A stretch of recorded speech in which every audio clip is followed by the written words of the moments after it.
Do do do do do do do do do do do do.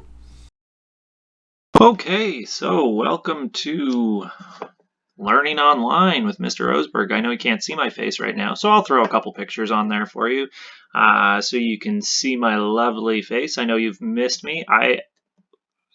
Sarcasm aside, I have missed seeing you guys. I enjoy being at school. I enjoy my job. I enjoy interacting with you and teaching you guys. So I'm excited to do this online. It's not the same as doing it in person, I know, and you're going to have to bear with me as I get used to doing this, but we'll get through it together, right? Together apart. So this video is just a quick chemistry review of what we have done so far in Science 9 in terms of our Chapter 2 stuff. So what I'm going to talk about through this video is we're going to quickly go through subatomic particles, what they are, where they're found, how to calculate them for each different atom, and then we'll jump into Bohr and Bohr-Rutherford diagrams of those. So those are the two topics I think that I've got on tap here, and we'll go from there and we'll see how things go. So let's see. So subatomic particles, we've got three different ones: protons, electrons, and neutrons. Now, protons are one of our pretty important ones. So right here, the number of protons, and you guys have this in your notes already, is equal to the atomic number. The number of electrons is also equal to the atomic number. So what does that tell me? The number of protons equals the number of electrons. That's a sideways equal sign. I know it kind of looks like a smiley face, so let's just go with a smiley face. All right, protons and electrons are both equal to the atomic number. The number of neutrons, this one's a little bit different. The number of neutrons is your mass number, and you round it, because when you look on your periodic table, that's going to be a decimal, and you're going to round to the nearest whole number, and you take that mass number and you subtract your atomic number. So if we take a look here, this on your periodic table is what it would look like. So your atomic number is over on the left-hand side here. That is how your periodic table is arranged, is in increasing atomic numbers.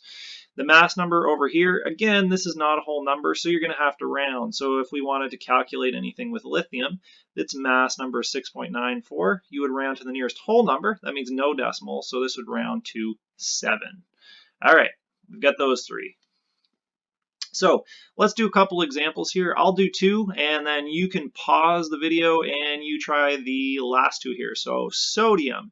Let's find sodium. Sodium is atomic number 11. So we want to know how many protons does it have, how many electrons does it have, and how many neutrons does it have. So protons is equal to the atomic number. Sodium is atomic number 11, so it has 11 protons. Number of electrons is also equal to the atomic number, so that's 11 as well. The number of neutrons is mass minus atomic. Let's write that in here. Mass minus, atomic. So our mass number for sodium is 22.99. We want to round this to the nearest whole number, so that means no decimal, so that's going to round to 23. 23 minus the atomic number, which is 11, that hasn't changed, gives us 12. So an atom of sodium has 12 neutrons, 11 electrons, 11 protons. Let's take a look at our next example, argon. We're going to do the same thing. How many protons, how many electrons, and how many neutrons? So we find argon on our periodic table. It's all the way over on the right in the last column, or the last group. It is atomic number 18. So how many protons? 18, atomic number. How many electrons? Also 18, the atomic number again. How many neutrons? So just like we have up here, neutrons is mass number minus atomic number.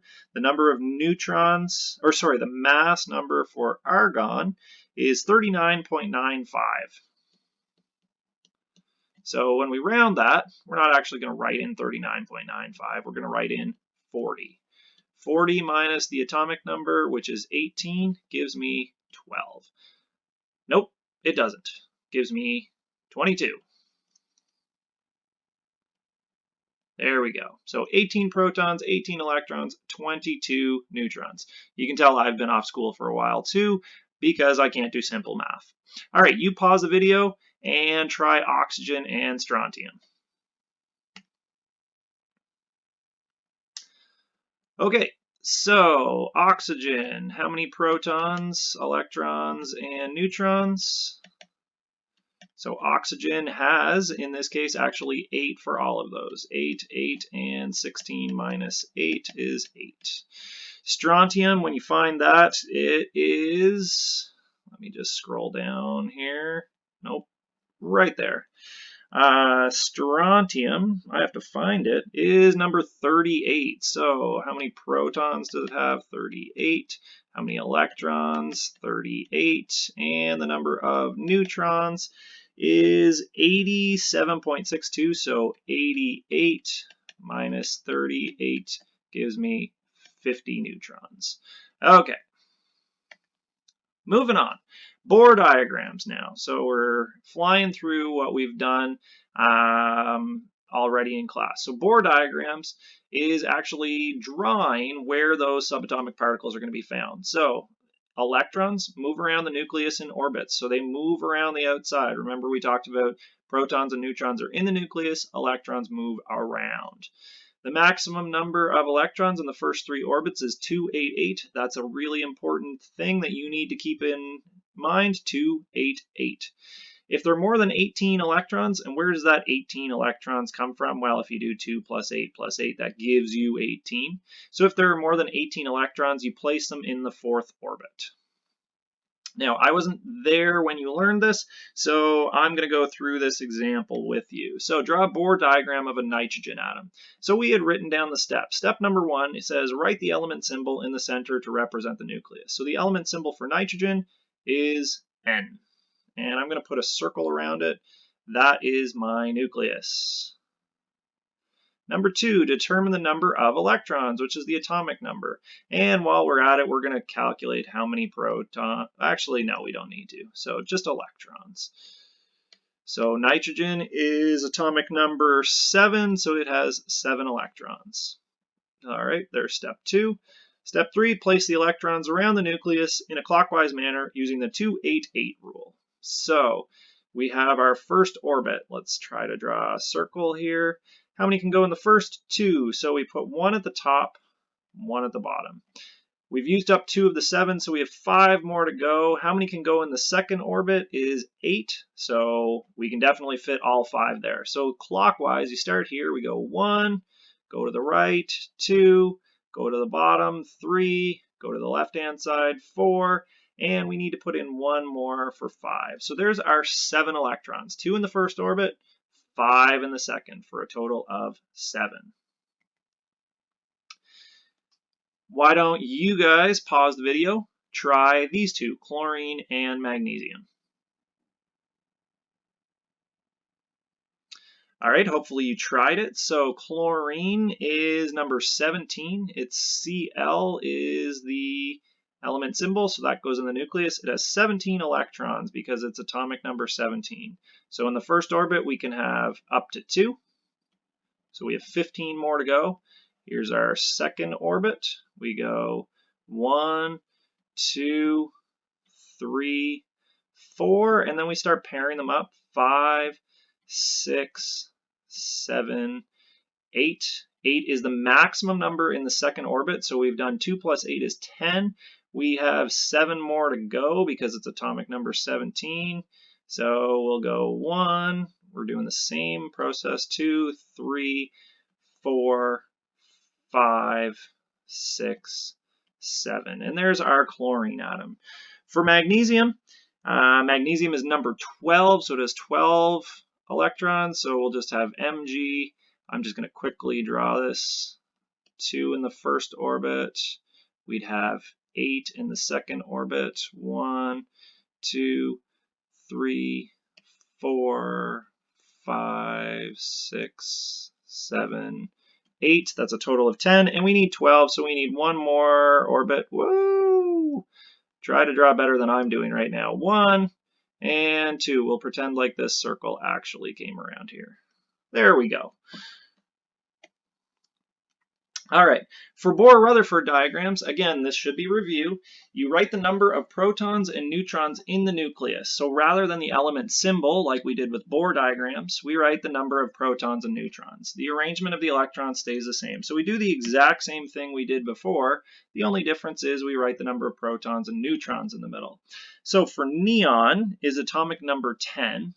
Let's actually write down how many protons do we have. It's atomic number 10, so we have 10. Electrons, it's atomic number 10, so it has 10. And neutrons is, remember, mass minus atomic. Neon's mass number is 20.18, so when we round it, that will give us 20. 20 subtract 10 is 10. So we have 10 protons, 10 electrons, and 10 neutrons. So instead, in the nucleus, we write the number of protons. Whoops. So we can write 10 P for 10 protons. We can also write 10 N for the number of neutrons. And there is our nucleus now. Now we just arrange those 10 electrons the same way we did before. Apologies for my terrible circle drawing right now. So there's 2. 2 can go in the first orbit. We can have up to 8 in the second. And in fact, that will give us the 10. So 1, 2, 3, 4, 5, 6, 7, 8. So the only difference with a Bohr-Rutherford diagram rather than a Bohr diagram is what goes in the nucleus. And the way that I remember it is Bohr-Rutherford, 2 words, 2 things in the nucleus. Whereas Bohr is just 1 word, you put 1 thing in the nucleus. So at this point, you can, if you have a printer, you can print off this assignment. If you don't, then you can just do it on a sheet of paper, and you can complete the first side of the Bohr and ions assignment.